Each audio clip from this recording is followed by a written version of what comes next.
Hello, and welcome to the Writing Center at the ARC's MLA 9 workshop. In this presentation, we'll go over the changes from MLA 8 to MLA 9, basic MLA formatting, works cited citations, and in-text citations.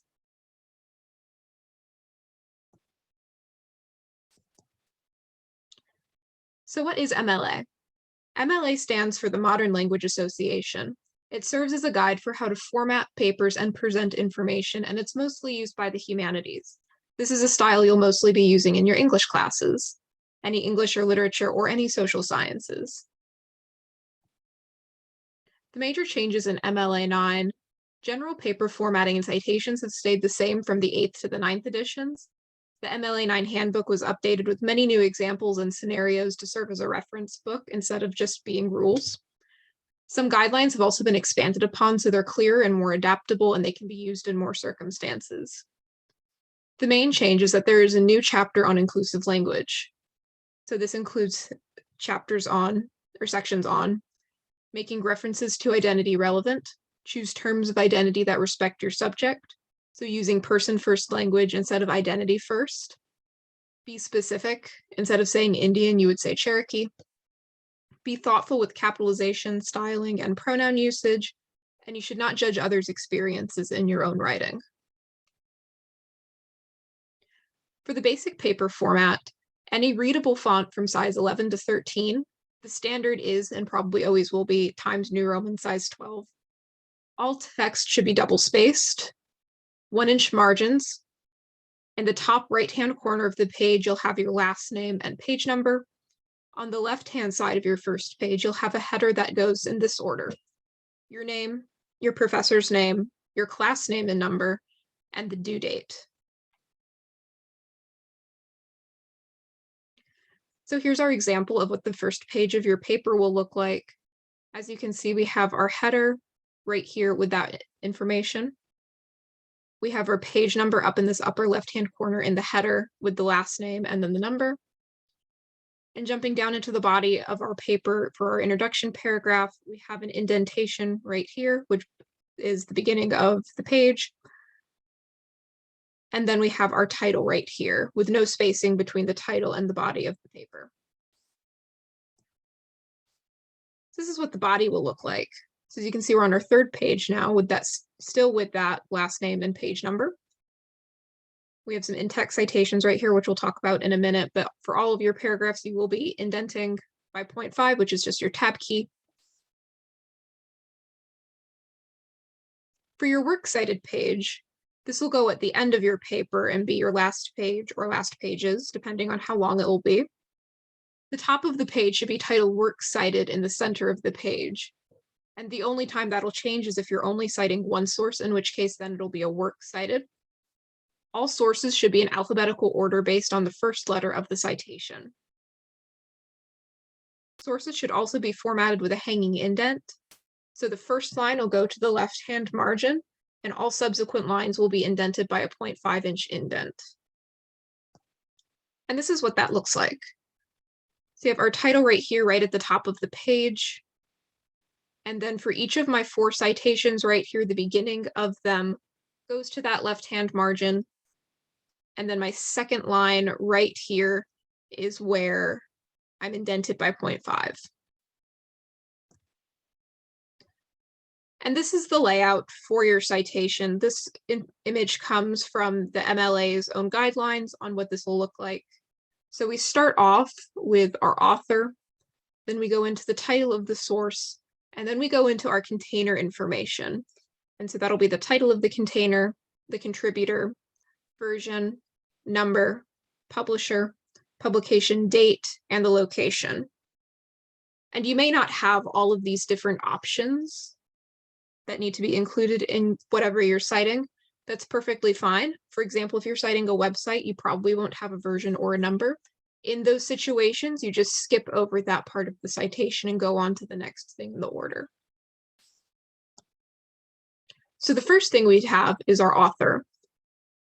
And as the section implies, the name of the author, the name that goes in the author is the author or the agency that wrote the information. This can be a name, a username, an organization, or a group. For one author, we format this as last name, comma, first name. For two authors, this is last name, comma, first name, comma, and first name, last name of our second author. And for three or more, we follow that same formatting for one author, but just tack on an et al. This signifies to the reader that there's more than three. It could be three authors, it could be 23 authors. We don't necessarily know unless we go to that article, but that's what it'll look like. If an organization puts out the information, for example, the American Allergy Organization, then the name of the organization goes in place of that author. And the section will end with a period. And so you can see in my example citation down here, my author is J. Martin Evans. So I have last name, comma, first, initial first name. Then I have my period ending it. For our title, this is the name of what you are citing from. For smaller works, so any article from a website or journal, book, chapter, TV episode, etc., that'll be in quotation marks. If it's a bigger work, so the full book, a full movie, or a website, then that'll be in italics. So you can see that I have my example with Lycidas right here. This is a poem. And because this can be contained in something bigger, it gets quotation marks. The Cambridge Companion to Milton is a very, very big book. It's over 1,000 pages. And so this constitutes my bigger work because Lycidas can go inside of the Cambridge Companion to Milton. This section will also end with a period. There will be 3 periods in total in an MLA citation: after your author, after the title, and at the end of the citation itself.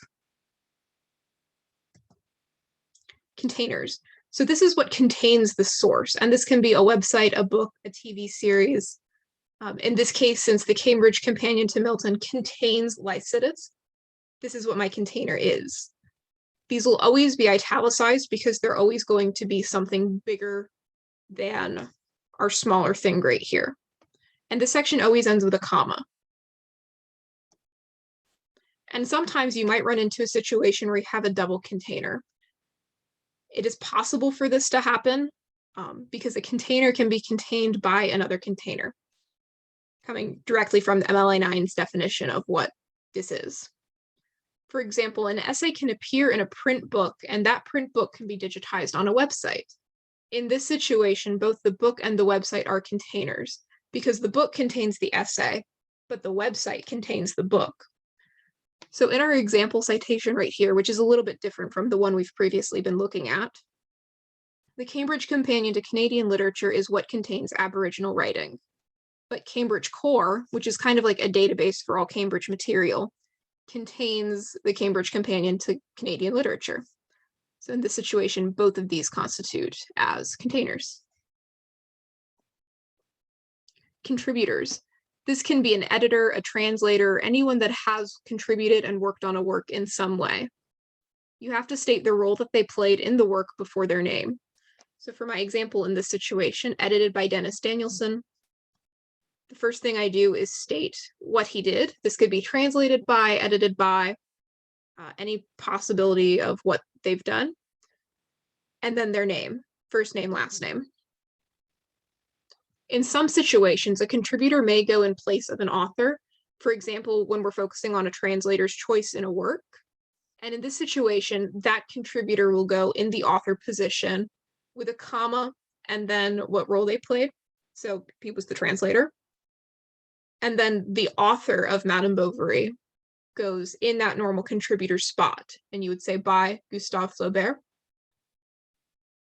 So for example, if we wanted to switch this around and put him in the author, this would be Flaubert, comma, Gustave.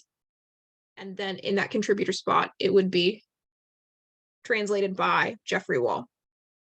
And this part ends with a comma. Version and number. So the version is the edition number. This can also be used to denote something like an ebook, revised, expanded, or special edition, or editions with proper names. So the New King James Version of the Bible, for example, or the Norton Critical Edition of a work. Number distinguishes what part of the set you're citing. So sometimes there will be different versions, but they'll all have different sets, numbers. This comes in a lot with journal articles and these types of works. If you have one, you'll know because it'll be denoted when you see what edition it is. And both of these parts will end with commas. The publisher. This is the name of the company that published the material. If the publisher and the container are the same, you don't need to repeat it here. For example, if you want to cite an article that the New York Times posts, you don't have to cite New York Times as the container and as the website, because it's a little bit redundant. So whenever you're in a situation like this, you'll keep the one that goes in the container and you won't mention it a second time in the publisher spot. This part will always end with a comma. And so here I have my Cambridge University Press. Publication date. This is when the information was published. Under MLA 9, this definition is a little bit looser than what it was under 8, and can now include things like the date of composition for unpublished material, the date of revision or upload, forthcoming if it's not published yet, or the date on which something, for example, a play, was viewed or heard firsthand. And when we're talking about specifically how it's formatted, this can be a year, day, and month, timestamp, season, or a range of dates or years for ongoing works. And whenever you're presenting a date in MLA, be it in your heading on the top page in the left-hand corner or in a citation, you want to make sure it's in this day, month, year format. So for example, the 6th May, 2021. Location. Depending on the type of source to use, this will either be page numbers or URL. Because my example citation down here is a book, I have a range of pages. For one page, you would have 1P with a period, and for range, you have 2Ps with 1 period. And because I'm citing the specific chapter on Lycidas, this goes from pages 39 to 53, and I have my 2Ps in my example. When you want to cite a work from the internet and you have a URL as your location, you want to remove the HTTP or HTTPS and that : / and remove the hyperlink so you can't click on it anymore to get to the website. If you're citing from a journal, instead of a link, include the DOI number or a permalink. When you're citing from a journal, the links that you use to get there can be very unstable. They change a lot. So when you use a DOI number, that'll automatically denote which article it is, or a permalink, which you can get from the database website or from the journal website itself. There will be a couple extra buttons you have to click to find it, but the permalink will always take you exactly to that article. Great, so now we're going to move into talking about in-text citations. You should always include an in-text citation whenever you bring in outside information. If you do not, then it is considered plagiarism, and please do not commit plagiarism. It can be a very serious offense in academia. One of the only circumstances where you may not need to include a citation is if the author's name is mentioned earlier in the same sentence. And in those situations, if you have page numbers and do this, then you have to only cite the page numbers. I have an example on my next slide.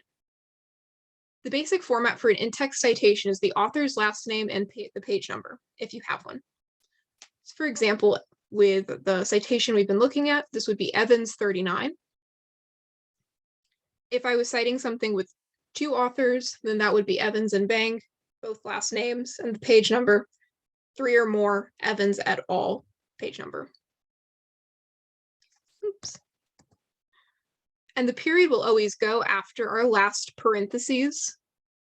In MLA, we don't include a P or 2 Ps or commas in our in-text citations. We just have the names, the number, parentheses around it all, and a period at the end. And if there is no author, then you'll use a shortened version of the title. And here's my examples. So for a general book citation, Milton wrote Lycidas for his former Cambridge classmate Edward King. King drowned in a shipwreck in the Irish Sea on the 10th of August in 1637. And then I have my citation, first parentheses, last name, number, close parentheses, period. When I'm mentioning the author in the same sentence, this only changes a little bit. So in the little book of form, Haas describes the pastoral elegy as one shepherd lamenting the death of another. And then for my in-text citation, I only include the page numbers that are being quoted from. Since Haas is mentioned right here with his last name, I only need these numbers, so pages 293 to 294. And if you would like to play along, we do have a Kahoot activity that you can click on to review questions. We also have an activity sheet which has different questions that you can use this workshop to go over and test your knowledge. Thank you so much for watching.